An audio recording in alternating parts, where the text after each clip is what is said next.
Hi, and welcome to yet another quick review.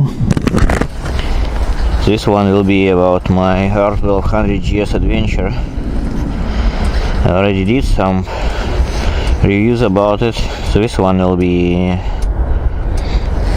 just an addition to what I said before.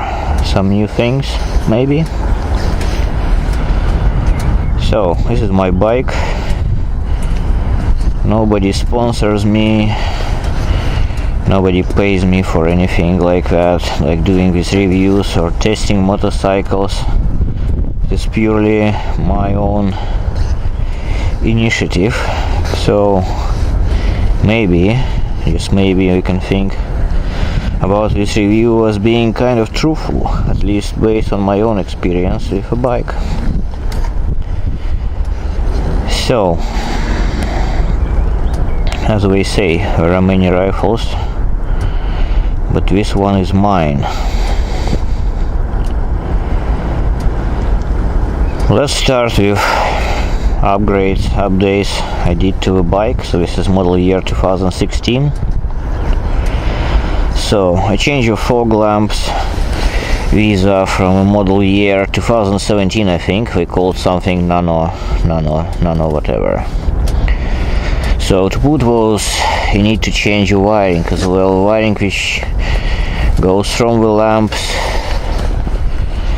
along the frame and to around this point somewhere under this plastic there is a connector right there. So that piece of wiring and two lights, this is what you have to change. Well, you may want to, if you really want to. They do probably provide a little bit better ambient light around the actual main beam comparing to the older ones, but the difference is not significant. It was more of a try and just happened to do it.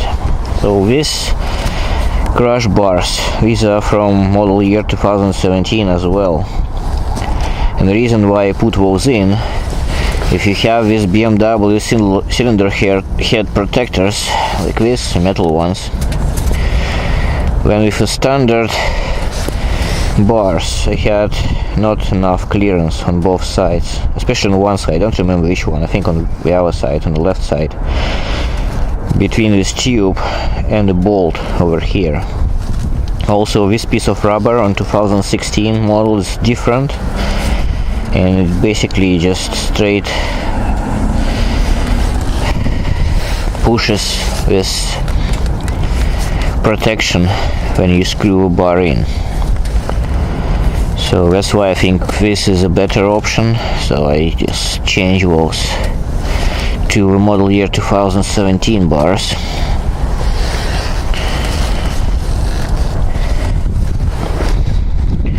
What else? So the front lamp protector. This is a really good thing, even if you're not driving off-road. The main light is quite expensive, and it is easier to change this bit and less expensive one, the full front lamp, because there is no separate like a glass for it, I think. At least I have not seen any. So it gets all the heat even from the small rocks while driving on a highway. I have aftermarket steering damper. This is from the Touratech, and I think this is a rebranded Hyper Pro. By looking at it, how it looks like Hyper Pro dampers. Well, I have this engine protector from the BMW option parts. That's original BMW. I'm not sure, maybe there are better versions, aftermarket version of this, but I just try to keep the bike as BMW as possible. So try to put additional parts which I think makes sense from the BMW selection itself. So So these are original BMW option parts.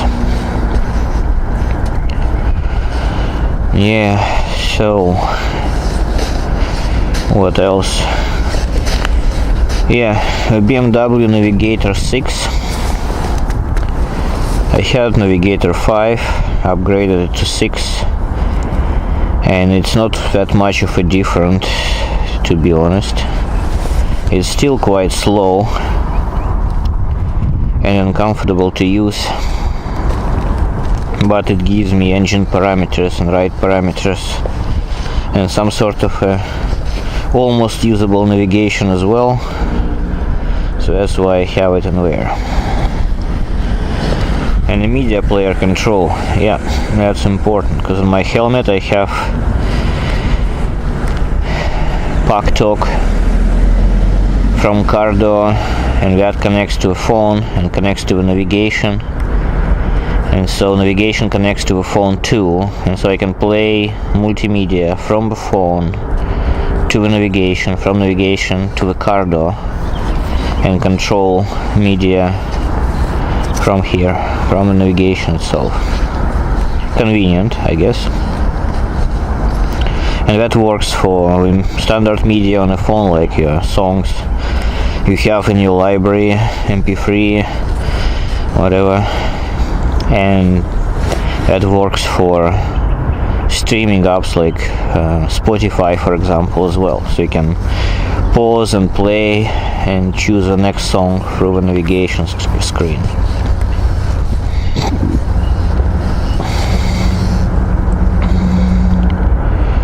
Yeah, talking about upgrades, that's pretty much it. This is a control for my camera, and this is my phone in waterproof case.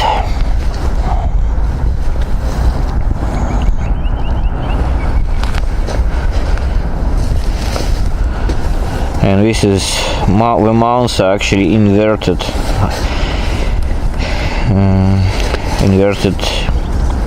GoPro mounts. So I just cut off one of the legs over there and kind of works. I found it to be quite a convenient way to mount things, but requires some Dremel work, or work with a Dremel tool. Yeah, so this is it. That's the bike.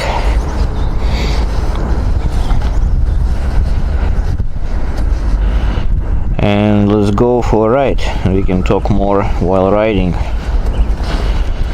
So what maybe topic to cover is, does it make sense to have a bike?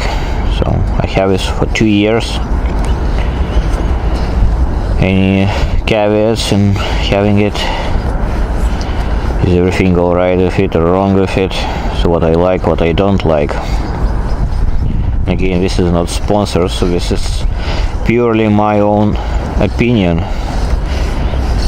which of course is subjective. But let's go. And welcome on board of this little spaceship.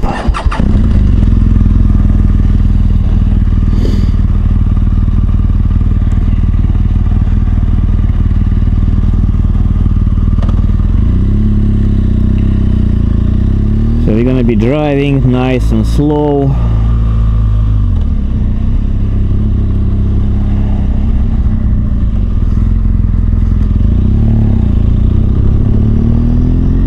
Because of legal reasons, of course, trying to stay within reasonable speed limits and respecting our drivers as well, even though we don't respect us. Probably we won't.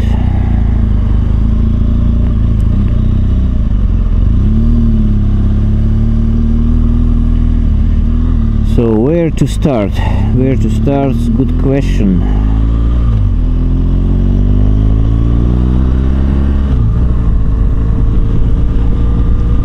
So let's maybe talk first about the BMW navigation. that Navigator 6.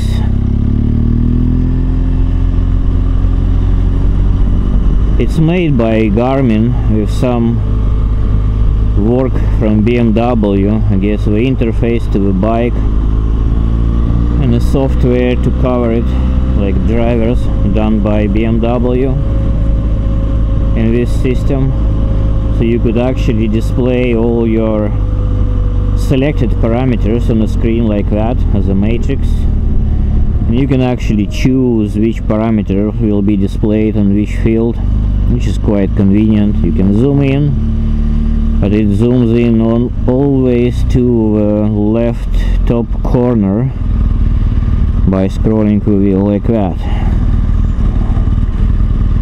So you can get more parameters on the screen or just one parameter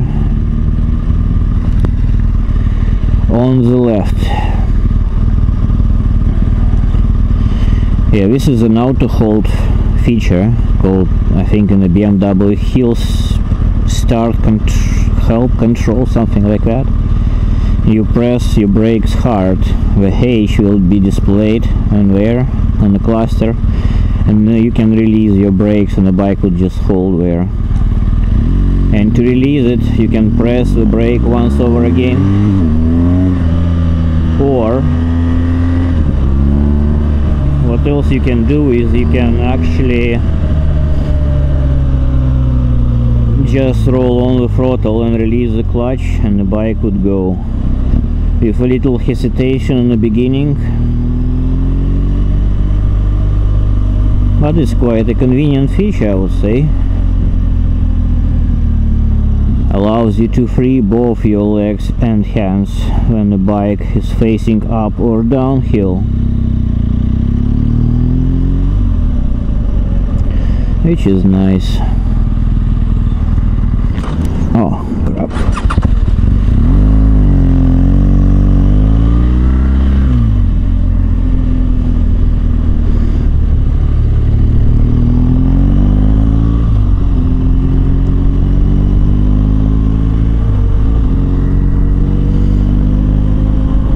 So, navigation system. So the parameter display is good.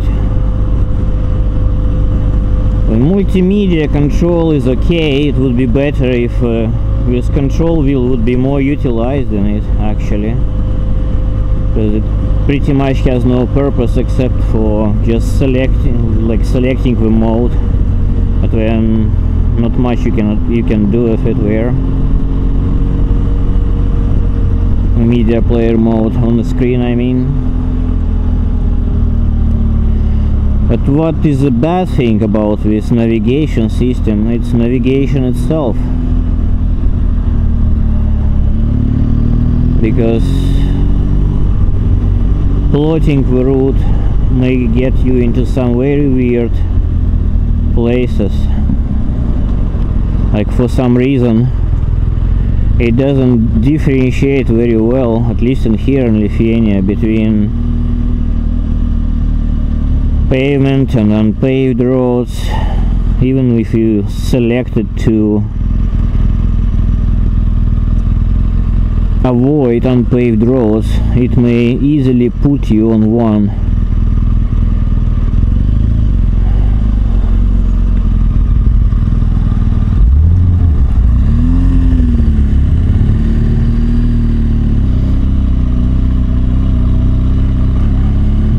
If you are somewhere outside of major cities. So you need to be careful and use your brain in addition to the navigation system to figure out the main directions to go. Sometimes it happened to me actually a few times when navigation system tried to put me through some forest roads, which in this time of the year, when you still have some snow in the forests and it's still melting there, so you have a lot of water and wet muddy roads in the forest. It tries to put you through that, even though nearby there is a proper paved road and it just doesn't want you to, and because the difference is couple hundred meters through one path and another, it wants to avoid that paved road and put you through a forest. Again, even if you have unpaved roads option set in the avoidances, so it should never ever in theory put you through those.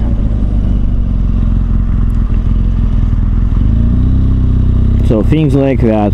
Also the actual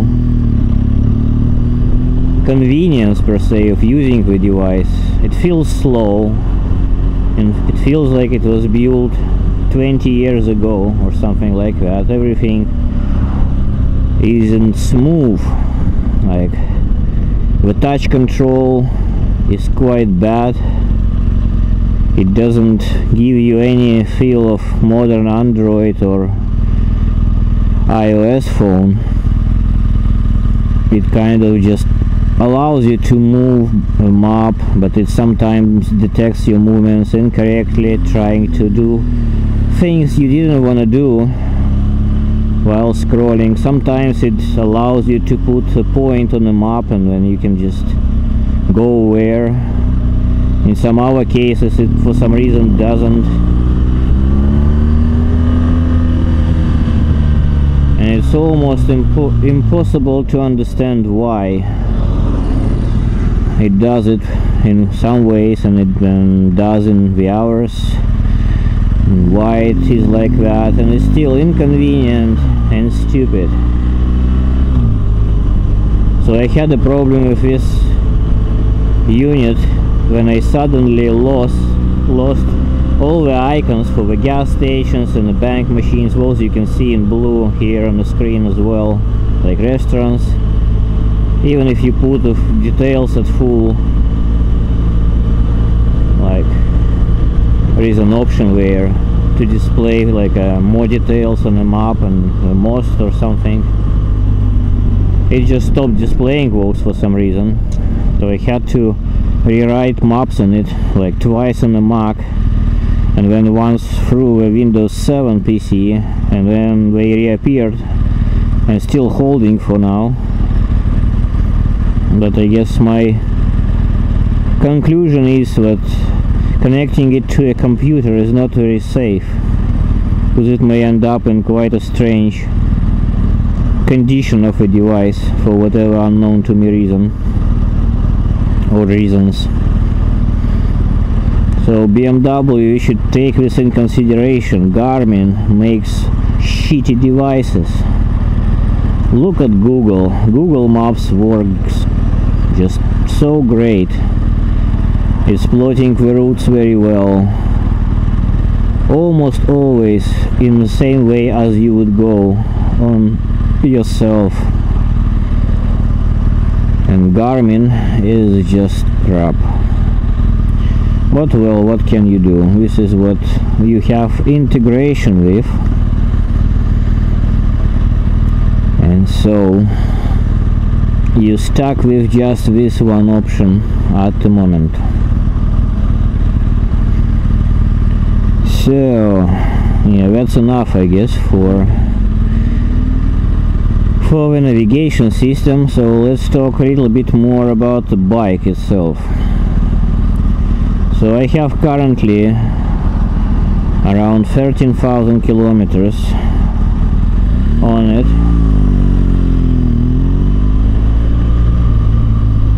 Didn't ride a lot last year, had no time, and the weather was quite shitty.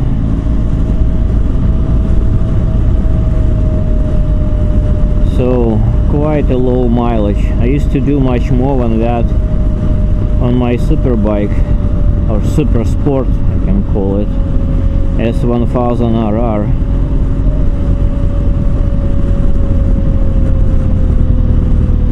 So the bike is practically new, or should be, by looking at the mileage.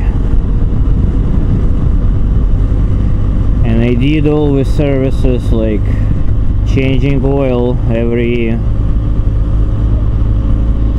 3,000 kilometers or so, changing oil every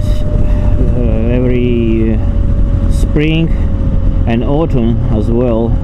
So every time before the season and every time after season ends, so it will stay through winter with a fresh oil in the engine.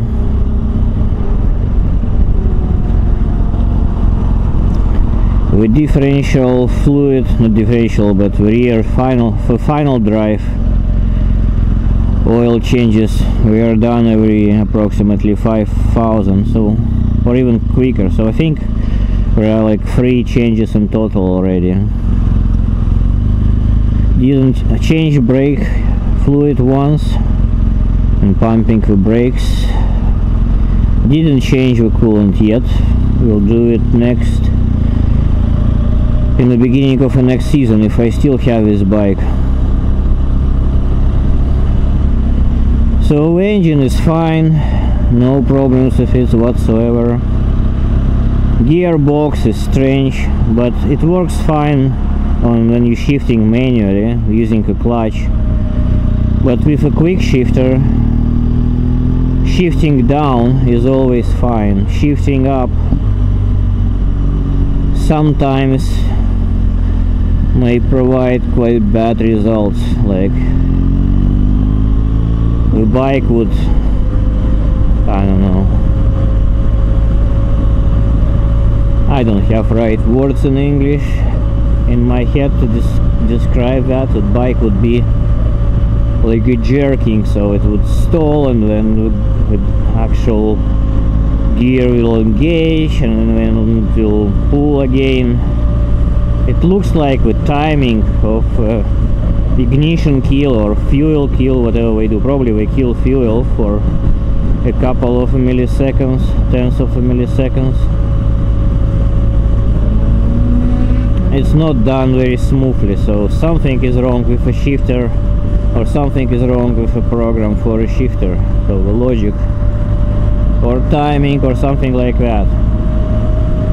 So it's usable, but it's very far from being perfect, very far from working as good as on S1000RR, which I had with a quick shifter too. But shifting down is always fine, so go figure why it's like that.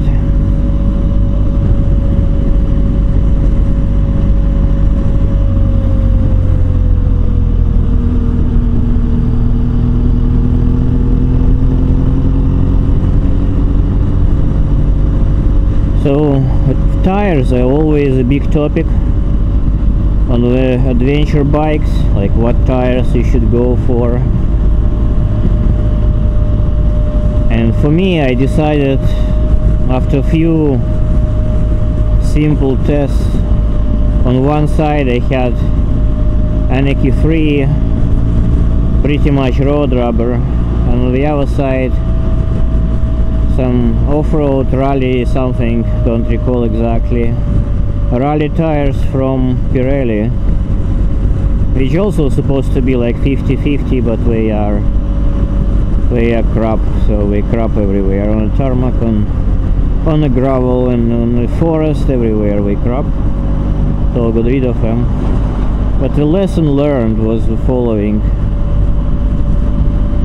you need a tire on this bike which would do some off-roading, some simple off-roading, not just a gravel roads, but the forest trails and some sand as well, little mud too.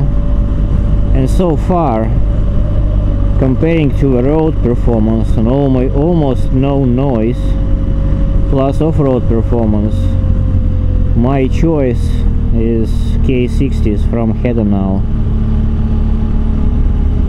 That's a rubber which would do exactly what I wanted to do.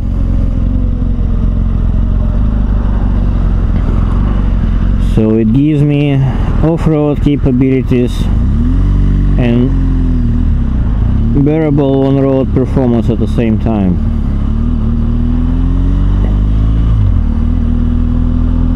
So post your comments if you find some other rubber which would do about the same as K60s. I would probably try it next season again if I still have this bike, because I have some concerns about it now after 2 years of owning it.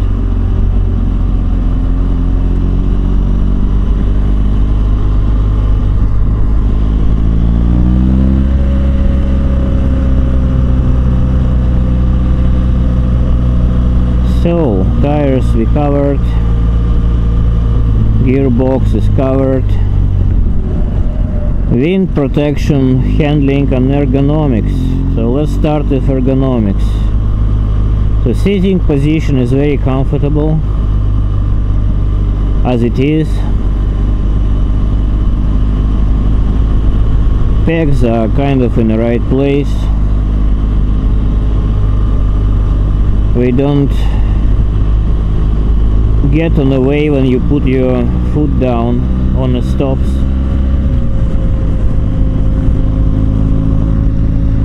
The knee bend is okay, survivable. Angle is good. I'm 6 feet, I guess. 6 feet tall, 1.85 m. And I find this bike okay, so I can put my both feet down on the at the stops, no problem. I'm riding with a seat in the highest position in the front and the lowest position in the rear, because I try to do both at the low position, both ends, or at the high position, but in those configurations my back starts to hurt. I had 2 hesitated discs in the spine, and then the seat, both front and rear, in the standard positions, low or high, both low, both high, the seat is tilted forward, which makes my back hurt. But if I put the front of the seat in a high position and the rear of the seat in a low, that cures the problem. So the seat is more flat, it's more comfortable to sit like that. To sit on the seat. Alright. What else can I say about ergonomics? I'm using, I forgot to tell it during the upgrade section, but I also have the handlebar risers, which are 2.5 centimeters high, 25 millimeters high. I tried to put 40 millimeters high risers, but then I had problems with the cables. So when you turn your steering to the max, to the left or to the right, the cables would become really tight. And I didn't want to put too much stress on them, so I went with a 25 millimeter option. The riser, I think, is from Touratech, if I remember correctly. Just a simple handlebar riser. That allows me to drive standing for very long distances very comfortably. This is what I do on gravel roads, because many of gravel roads here, we are not hard packed but loose gravel, and sometimes it interchanges with sand and then gravel again, so you need to be careful. So I prefer going through those standing up at a good pace.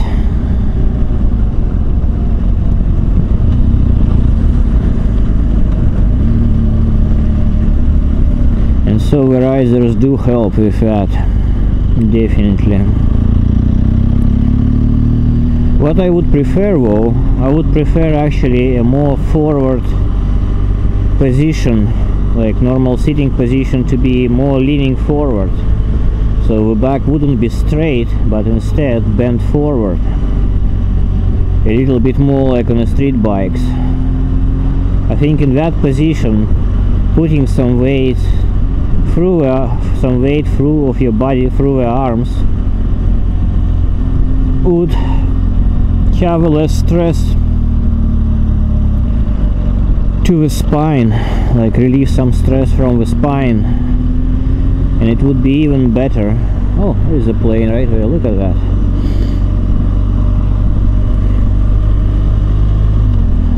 So that's my thoughts. So it's good. I would give it 9. The sitting position, ergonomics, 9 out of 10, just because I would prefer more leaning forward kind of a position, sitting position on it.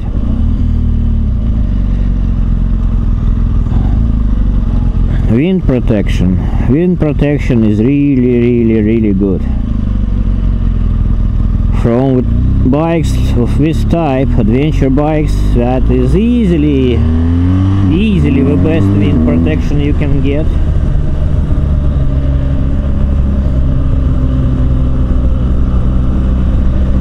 And so you can drive, so the cruising speed is okay up to approximately 160 kilometers an hour, so you can cover really long distances at that speed. Above that is just too much of a fuel consumption from the motor, and wind, you can start feeling the wind, like it's not that comfortable anymore. But up to 160 it's very comfortable, I would say, and reasonable fuel consumption. Actually, if there would be a 7th gear or a 6th gear would be longer, I wouldn't mind at all.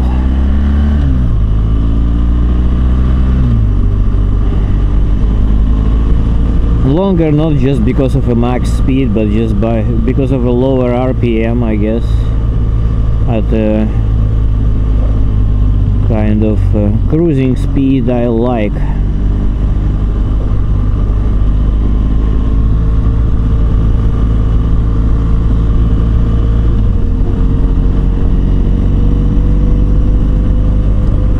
So that's the gearbox and wind protection a little bit together.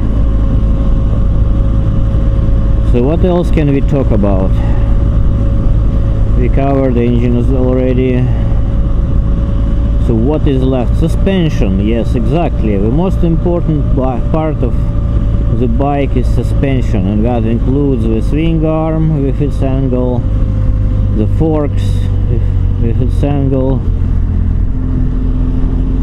a trail as well, and so on and so forth. So the good thing about all adventure bikes, pretty much what they have, long travel suspension.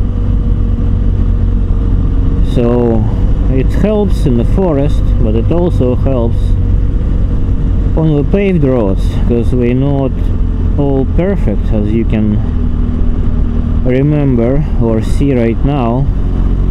Even suspension on this GS Adventure has some work here on these roads. And because of a long travel, it absorbs these bumps very nicely, so the ride is really comfortable. What I don't like about the suspension, there are two facts. I don't like the front,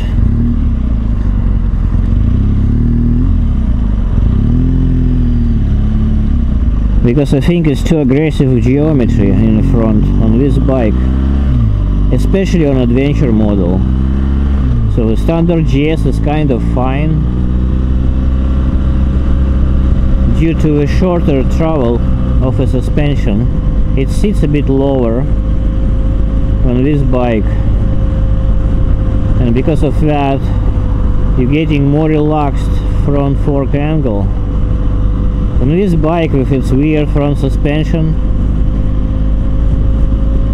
the lower the bike is, the longer wheelbase you get, and more of a fork angle you get as well, because the front wheel, it's not just moves up and down, but it actually moves forward when the bike goes down low. That's quite weird phenomena because of this suspension, which also gives you quite a nice feature of not diving on the brakes, which allows for lighter springs in the front, lighter spring actually, because it's just one shock in the front, and lighter spring gives you better absorption of the bumps, lighter damping as well, because it doesn't need to overcome the forces when you're braking like on the normal bikes with the normal forks.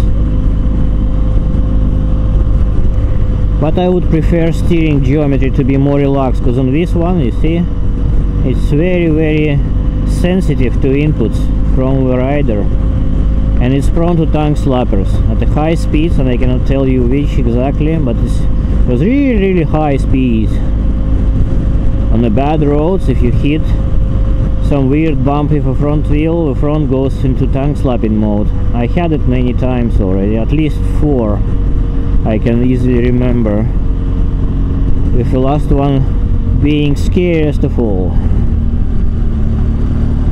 That is the reason why I have this aftermarket steering damper in there, because I think the standard one BMW supplies is not hard enough to do the job on the adventure model. My nephew rides standard GS, and that is more stable in the front than this one. You can feel it immediately when you just start riding it. Of course, BMW could have fixed that by creating a longer arm connecting the front suspension with an engine and a shock absorber. Just a bit longer arm to relax the front geometry, but for whatever reason we decided not to do it. Probably it was money, as always. Fucking BMW greedy bastards. They rather prefer you to die from the tongue slapper caused accident than spend a couple of bucks on a new arm connecting engine, front, forks and the shock absorber. But what can you do? No aftermarket part like that available, otherwise I would buy it already. It would be installed on this bike. And now a cure to that, you can increase the trail, which would help as well, because geometry right now on this GS Adventure, it's about the same, or even a little bit maybe more. I think it's about the same as aggressive as on the Fireblade CBR 1000RR, which doesn't give it any stability at all. And this is not a super sport bike, so why would you do it, BMW? I would prefer more stability, especially when riding through the sand, because of this weird geometry. The front end, all the bounces left and right.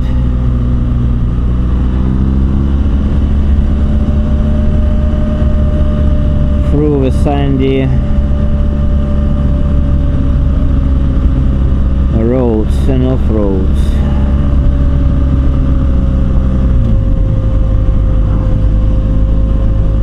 Yep.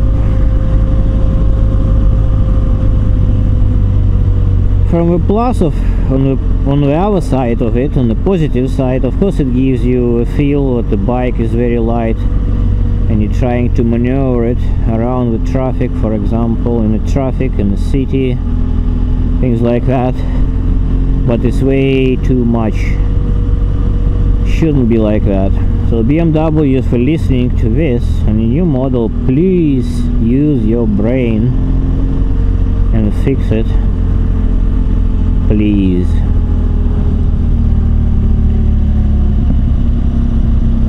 Alright, so this is about the geometry in the front. So And the shock in the front is fine. I don't have any, whatever I do, I don't have any trouble with it. I did change the oil level though. I increased the air gap to 220 millimeters to reduce influence of air spring on the damping qualities in the front. The front became more stable through that, more shock, less air spring. But if you're doing like a big jumps, as we show it in their marketing videos, you probably want to put a little bit more oil, actually, when BMW recommends, to prevent from front end from bottoming. But I'm not gonna be doing those jumps. I'm not gonna break this expensive machine. So less oil level works better for me, for my case.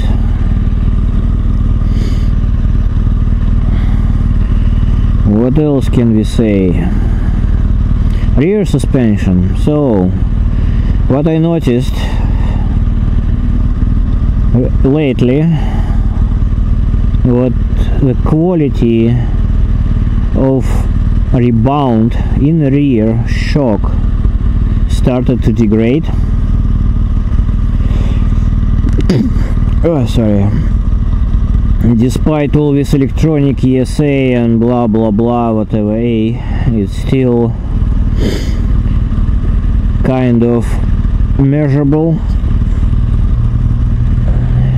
So over and at the high speeds, over big bumps, you could feel that the rear of a bike is not as stable as it used to be new.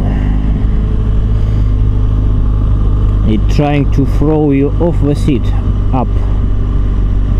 It's not dramatic yet, not too bad, still kind of acceptable, but the progress of degradation is there, and it's just a matter of time now.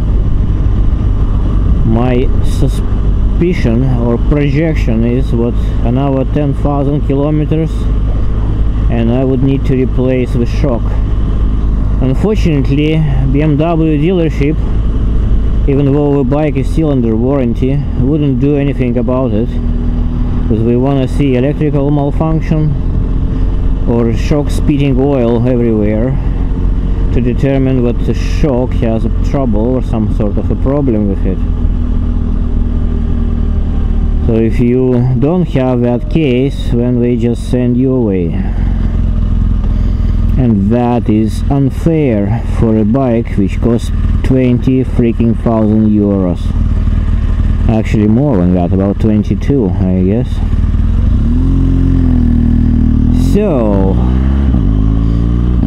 BMW warranty policies are not perfect. I would prefer some more love from the manufacturer than just that. So BMW, give us more love. So my next bike will be a BMW and not KTM.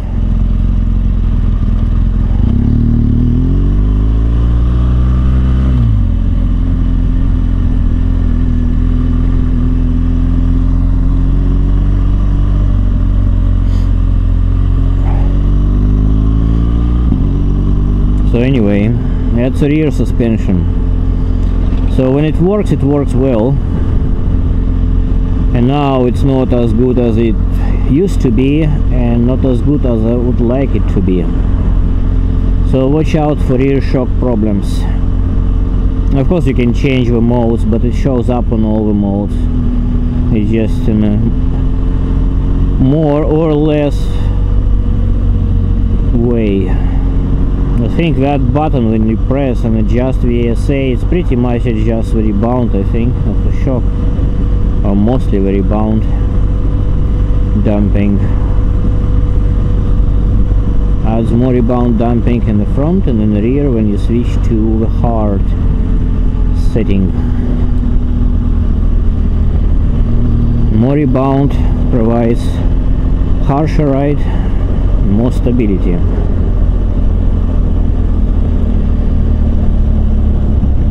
Right, we are almost in the center of Vilnius. See that? Beautiful. About the rear end, another thing to say, it's actually let me pass this road. Oh, it continues like that. Right, so everyone is excited in the beginning about the shaft drive, because BMW tells us, lies us, that it's maintenance free. You're supposed to just change the oil in the final drive every 10,000 kilometers and you'll be fine. No lubrication required for the chain and everything is perfect, and that is a big lie, because the design of the rubber boots in the swing arm are actually so bad that the water gets in, and the brains of the BMW engineers are so freaking small that none of them could figure it out. But if you have rubber boots like this, and the water may get in, because there is no way it won't, you probably need to have some sort of a ventilation in that area, or maybe a draining hole to release the water when it collects there in the swing arm internals, right around the place where drive shafts connects to a final drive. And none of them, like all the thousands people like in the BMW, couldn't figure it out. We know it's gonna be fine. Look at that, it's gonna be a little pool of water, but it's okay. With the time you may get some fish and maybe some kind of a life developing in there, new life forms, and we can communicate to them by feeding them the brains of these stupid BMW engineers, maybe. But long story short, I saw one motorcycle from 2014 where that place around, which I described to you earlier, in the swing arm was full of water, and the drive shaft was all rusty. It looked like it was lying at the bottom of the sea for the last 50 years, like the old ship, military ship. But not only shaft drive, but also the slipper joint, not the one near the engine, that one was completely as new, but the one near the one is connecting the drive shaft to the final drive, and all that area was rusty as well. So actually to do a complete repair on that bike using new parts would be approximately 3,000 euros, €3,000 to repair maintenance free rusty final drive. And we inspected all the rubber boots, they were fine, no holes in them at all. So everything was used and worked as designed by BMW, but as I said, design is so bad that this is what it results to. And I seriously doubt what BMW now doesn't know about the issue. I think they know, but they just put their heads into their asses and pretend that everything is fine. This is what we do. It's shitty assholes at BMW, shitty, stupid, brainless engineers and their managers, and the business managers as well. They think, oh my god, it's gonna cost us money. No, let's just sell more, don't do anything. Let's wait for a few people to be killed, and then if there will be enough hype about it, then they're probably gonna do something. That is just so fucking stupid approach, unfair. This is what makes me think of getting rid of this bike, actually, despite all the good points about it. It's just a fucking BMW policies, their approach to us customers. If they don't care about our lives, why should we give them money? You know, let them just fucking bankrupt and die. with all their beautiful policies. This is what I'm thinking.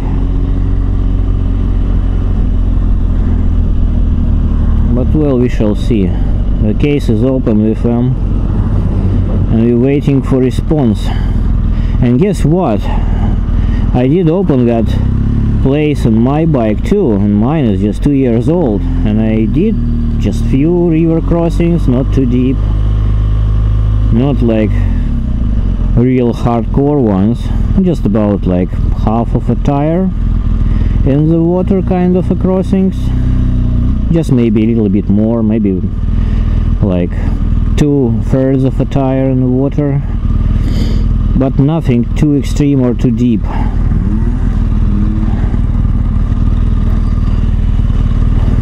And when I disassembled mine final drive and I looked inside, not to disassemble the final drive, but just removed the rubber boot and looked inside, there was water inside, and I saw what BMW did to repair a problem. So we actually sprayed some black paint onto the drive shaft so it wouldn't rust that much, and so that is probably what a girl would do to just hide the problem, like, you know, just some cosmetics on their faces and they have acne. Sorry.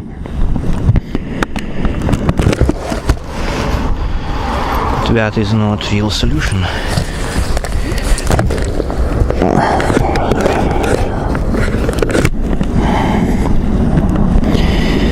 So they couldn't provide real solution, sprayed some paint and said it will be fine. And whoever decided to do that solution with the paint forgot that on a slipper joint connecting a drive shaft with a final drive, you cannot spray any paint. And whatever shitty grease we use on that joint will disappear after, well, I couldn't find any in mine after 12,000 kilometers.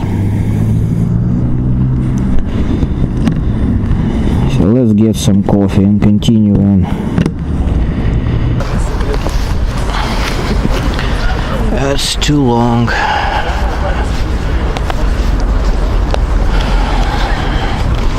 Look at this beautiful panorama. You can see old town from here.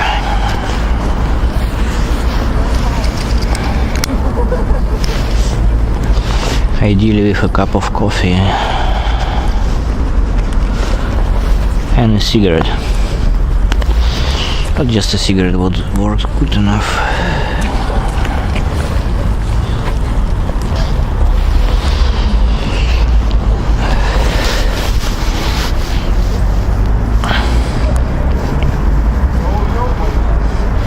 So yeah, those rust on the joints were, so I had to remove. I couldn't open, I couldn't separate the final drive from the shaft drive because of rust on the slipper joint. When I tried to remove my shaft drive from the swing arm, so I had to apply a tremendous amount of force. Eventually the job was done, and then I sprayed my shaft with drive shaft with Wurf anti-corrosion spray, and then on top of that I used a motorcycle chain loop, the white one, you know, the one which dries and leaves kind of a layer of a sticky grease. That is to prevent it from corroding. And then on the slipper joint I applied a lot of lithium-based general purpose grease from Yamaha, and then some bearing grease from Yamaha as well. Now it looks fine. I also lubed the part, so I removed the shaft completely to do all of these operations, and I even putting it back, installing it back, I also greased the other side of a shaft which connects to the engine. So there is another slipper joint in there. So put a lot of lithium grease and bearing grease in there as well. So hopefully it would hold until autumn, and then I can disassemble it and check how everything looks. Also, I made a hole through the swing arm, bottom of the swing arm.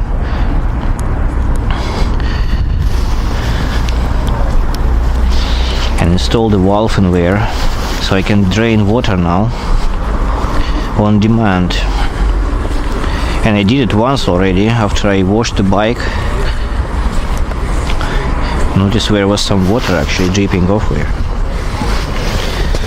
So the hole is right here. If you can see it, it's quite dark. Yeah, it's right here. You can actually find a place to drill it. It's almost marked. If you look behind, if you look underneath the swing arm, you will see there a little place, kind of maybe specifically made to be a draining hole some long time ago, before the bike went into the production. So hopefully that will allow, and also I can drive with that valve open when it's dry, so whatever water is left in there after draining could kind of naturally evaporate. So that's a little fix I did. But again, that lack of a design capabilities made me really angry on BMW for not thinking about simple things like this, or not fixing them later when the problem was known. They close their eyes to the problem and prefer people crash and die to spending some money on recall and a proper solution to a problem. That sucks. Alright, should probably stop on that topic, because my anger is endless for that.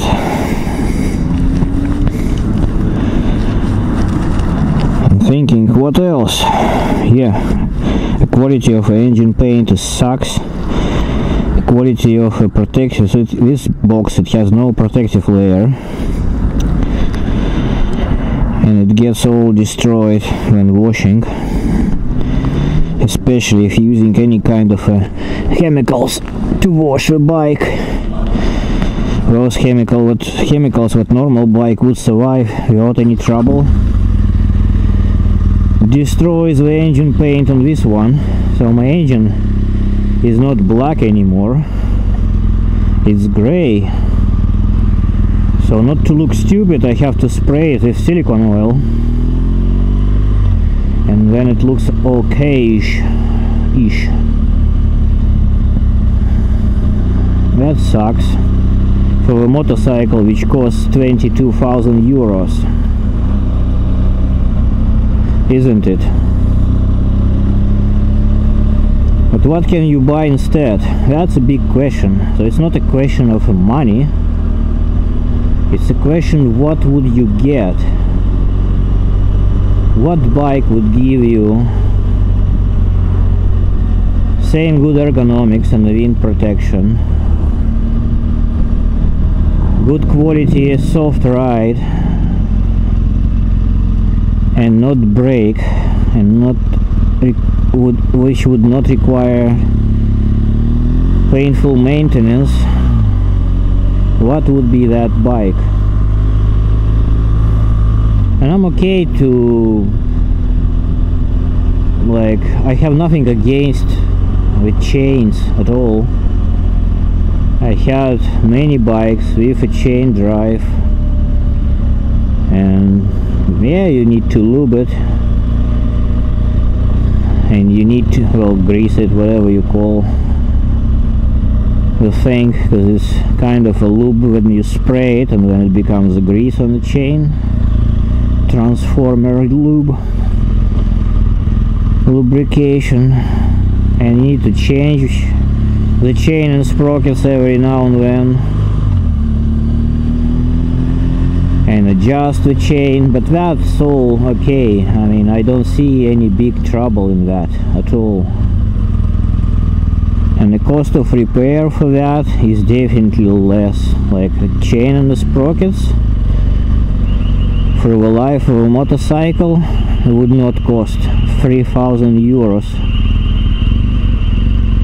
after like 4 years, as it does on the GS, if you forget to drive a freaking maintenance-free car down. That's a bumpy road.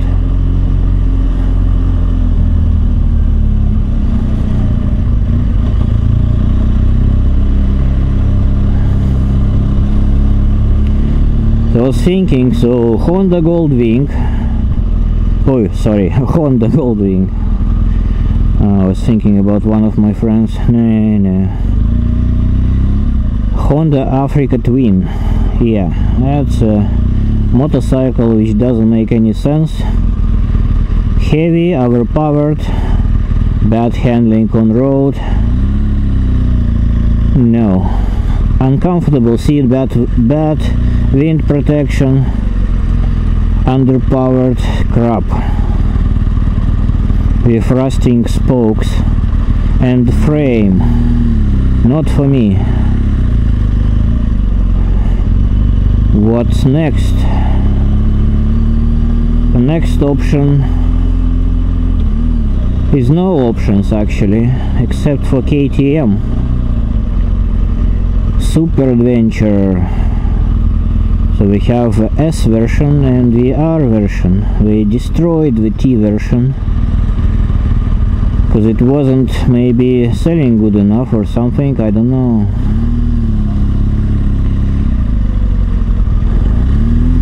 I did try to do some research on the internet and YouTube, like owners' reviews, and I found some weird, really weird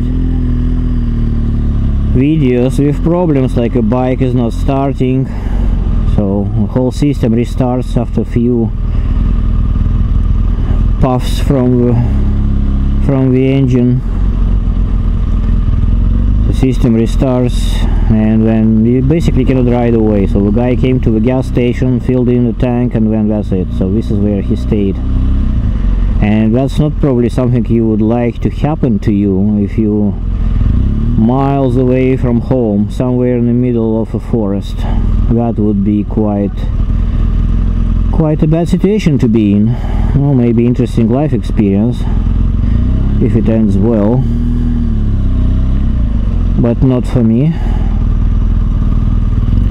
Some reported on those KTMs there are some sort of a fuel gauge sensor problem, something like that, fuel level sensor problem, fuel pump problem. I think the air filter is fixed on the recent ones, so you're not getting sand in the engine anymore, just pure air as it's supposed to be, and that's good. Some reported problems with some oil pressure or level sensors, and under hard acceleration it gives a general failure on the screen. That also sucks. Imagine that, spending like, I don't know, 18,000 euros on a bike and then getting all these freaking problems for that money. I don't know. So this is a closed circle when you don't know what to do. Should I keep this one and leave with a feel that BMW don't care about me, buy KTM and have the same feeling but more power? I don't know. In the end it's probably just about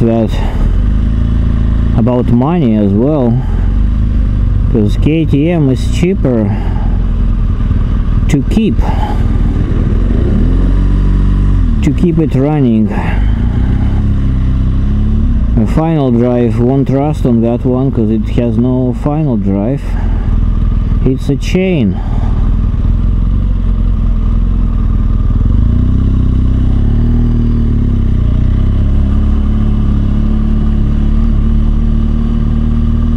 That is interesting. Maybe that's the answer. I don't know. I need to think about it. KTM, maybe. Bad part about all of it is what I already have all the pioneers for this one. I did all these upgrades to this bike, so much money spent, and there is no satisfaction due to that freaking shaft drive mostly, and rear shock warranty problem.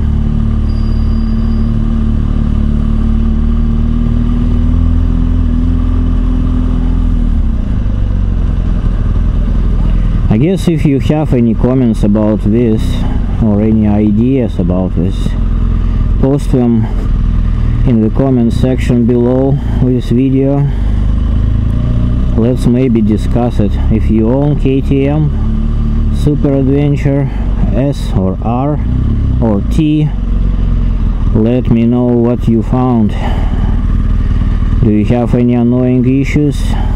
Is everything kind of okay?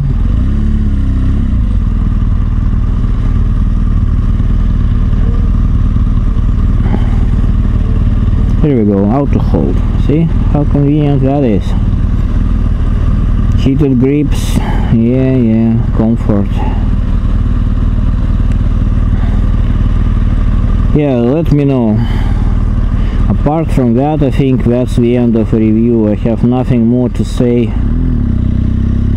at the moment. I think I explained all things I wanted to explain. If I have any more, I'll do another review. So those who've been joining me just to check on the information, that's enough for you guys. The rest of the drive would be just some drive to the nearest gas station where I'm gonna get some fuel. Oh, actually I do have all the fuel now. Where I get my coffee then. And a snack.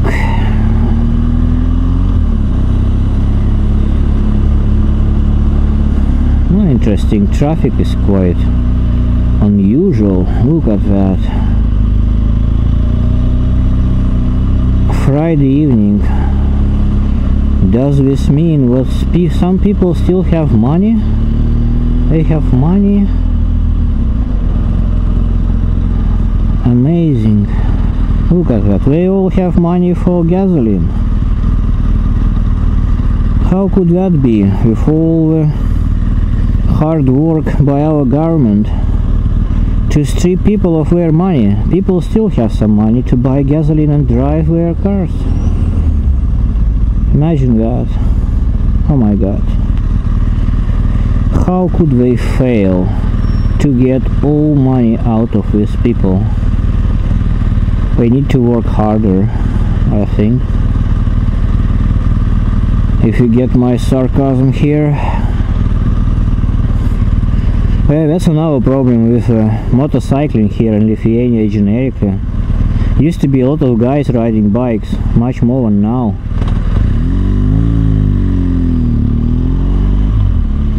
But because of economics here, not so many left.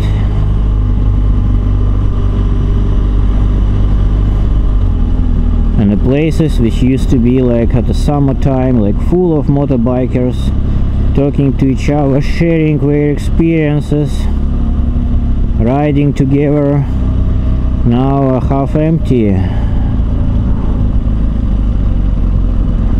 People have no money for bikes.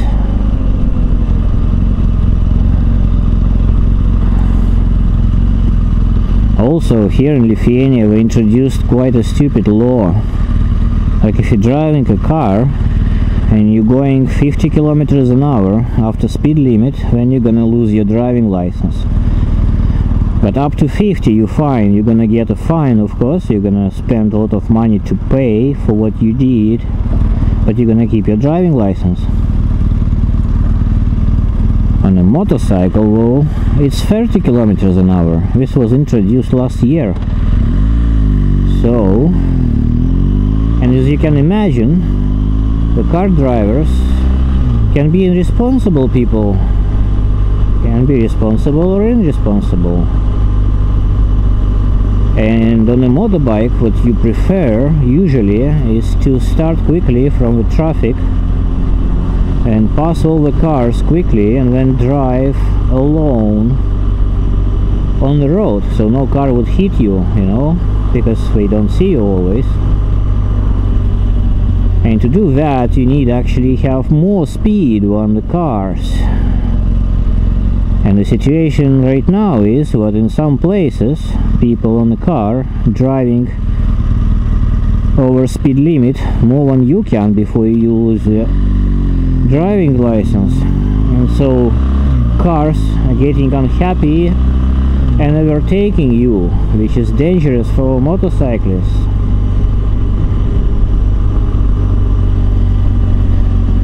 But nobody cares. The government thinks it's alright. And today I read in the news here what the following article: notification from police during this weekend, which is going on starting tomorrow. We're gonna have rights. It's basically when we're gonna be like driving around and looking at what's going on the streets, and hiding in the woods and measuring the speed of a vehicles passing by, driving their secret hidden cars which are not marked as the police cars, to measure the speed of drivers like as we go along.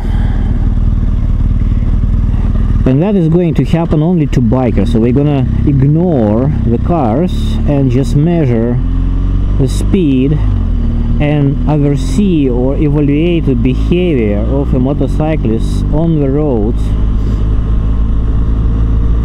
And if they think that you're driving irresponsibly, even though within speed limits, like for example you are filtering the traffic, you know, driving between the lanes in a traffic jam or things like that, so we're gonna be penalizing you for that. And all of that is happening, as we write it there in the article, because recently we noticed that at the beginning of the season the number of accidents involving motorcycle drivers or motorcyclists grew up. So it's not like number of accidents caused by motorcyclists or where a motorcyclist was found guilty increased, but just a generic number where motorcyclists were involved. So if a car runs you over, it's a guilt of a motorcyclist still. They're gonna penalize us. Anyway, I'm gonna go get my coffee and meet some friends. Talk to you later, guys, and bye bye.